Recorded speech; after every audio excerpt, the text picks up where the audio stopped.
Well, good morning and thanks for joining us here for our 8:30 stream show. I'm Mitch Carter. It is Tuesday, July 28th. On alert here once again for some of that heat out there before we finally cool things off for your Wednesday and then moving ahead through the rest of your work week. We'll have more from Byron Douglas coming up here in just a minute after a couple of top headlines. And starting off with those and happening now, authorities in Henderson County, they are looking for help now from the public as they try to locate a missing person. Elias Cade Webb, pictured there on your screen, is 15 years old, and authorities say he's been missing since Friday, July 24th. They say he's about 5'7", 130 pounds, with blue eyes and glasses. Authorities say Elias has dirty blonde hair with sort of a Buzz-style haircut. Again, his pictures are there on your screen right now. They say he was last seen in the Henderson area around 6th Street, so anybody who has any information has perhaps seen Elias recently, you're asked to go ahead and call police. We have their number for you right now on our website at 14news.com. Meanwhile, this morning, we're continuing to learn more about the investigation into Monday's murder in Ohio County. Our Gabe Pontonis visited that area and met with the sheriff where they found what they think is the murder weapon. Take a listen. 36-year-old Jesse Bays was arrested Monday following an early morning shooting. The sheriff's office thought the murder weapon was dumped in a pond just off US 231 south of Hartford. After a long day of braving the heat, they found a shotgun, which they believe is the murder weapon. We're relieved. Obviously, this was a big task to take on. Obviously, you can see the size of the water that we had behind us is, well over about 3.5 acres. We're excited that we got that because that helps build our case even stronger, determine that that our suspect was in this area. The sheriff's office says Bays was arrested after witnesses came forward describing him. They say they went to his house where he came out peacefully and then went with them for an interview and was then later transported to the Ohio County Detention Center. They say they took special measures so the gun was as undisturbed as possible while recovering it from the pond. We're sending detectives to go get casings to put this weapon in so it actually does not come out of the water. So that way, if there's any type of DNA or anything that's on it, we want to make sure that it's preserved so that way we can transport this item. Officials say they used every resource they could, including drones and divers from the Ohio Township Fire Department. They have not yet released the name of the victim, but say he was shot in the upper torso and pronounced dead at the scene. They also say, though it's early in the investigation, it is likely the two knew each other. Our thoughts and prayers go out to the victim of this, and for our suspect. His family is also affected by this. There's not a win-win in this. Just because we're happy that we found the what we believe to be the weapon, multiple families are affected by this. Well, officials say there are still many steps ahead in their investigation, including things like getting interviews, gathering possible Ring doorbell footage, and analyzing other evidence. But it will, of course, continue to keep you updated as this investigation continues. And staying in Owensboro here now, where a family was reunited after a 1-year-old was kidnapped after a car it was in was stolen. Late Sunday night, an Owensboro woman went to a gas station for a drink, leaving her 1-year-old child in the running car. While she was inside, the passenger in her car, Damon Brown, took off with the car, with the child still in the back. The mother had just met Brown that day and was offering him a ride, but officers say they used Find My Phone and flock cameras to find Brown driving on Highway 144. But Brown did not immediately pull over, instead later stopping on East 4th Street before being taken into custody.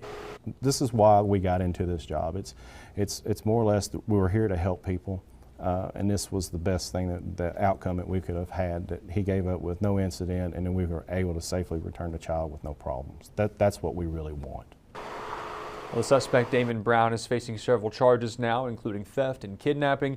Officers do say they've been involved with Brown in other cases, but aren't sure just yet what his intentions were in stealing that car. And meanwhile, an Owensboro woman is in critical condition after a weekend shooting. Police saying it happened as officers were monitoring a large crowd outside of a business on West 9th Street, saying they heard gunshots and saw people scatter. A 32-year-old woman was found in the parking lot with a life-threatening injury, and police say the suspect in this case is a female juvenile. 14 News reporter Madeline Haynes met with a local official about the increase in teen gun violence. Here's what they had to say. Need to come together and come up with some solutions on how we can reach our young people. Rondalyn Randolph has had a long history in the area as a pastor, community leader, and civil rights advocate. Before this weekend's shooting, she says gun violence in the area has been something she has been trying to curb for years. But evidently, what we are doing is not enough. And what I see as the missing piece of that puzzle is for us all to come together. She says the community has several resources for at-risk youth, but deeper issues like poverty and instability at home work against them. Also need to look at possibly holding the parents more accountable for their part in keeping track of their kids. Where are your kids? Why are you out at 1:30 in the morning and you're underage? Randolph says this happened during the yearly Dust Bowl basketball tournament, typically a time when the community comes together. She says that makes the violence even harder to accept. We just don't want to have that hard work to go to waste because people are scared to come out. And that could be an issue, you know? But that's why I said we need to be a support for one another, and we need to learn how to work together to ensure that we do address the issues that Randolph says neighbors, schools, churches, and families need to work together before the next tragedy happens. Owensboro police say they'll release more information on the shooting as it becomes available, and you can find more information right now on resources available for families at 14news.com. And before we go here, we're going to go over to Posey County now, where there was another big meeting as the area commissioners invited the public to go over their revised amendments for data center ordinances. Now, since their last meeting, the commissioners say they did some additional research and took people's thoughts into account on the ordinances. The meeting itself brought even more people than last time as the room quickly filled to capacity, leaving folks standing outside. Some of those revised amendments address things like distance from other homes, water well locations, and more, with the board saying they held the public meeting to show the public what they had and open themselves up to more feedback. Those who went say they were eager to make their voices heard. I'm thinking about the health of not only my grandchildren, but the health of other people's kids. I would like for as many people as possible to stand up and say no to this. It takes us we wear our red shirts, but it takes people to come in and just say, we're not going to take this. We don't need this in our community. Officials say they'll continue here, getting the public's input before sending final revisions to the city commissioner.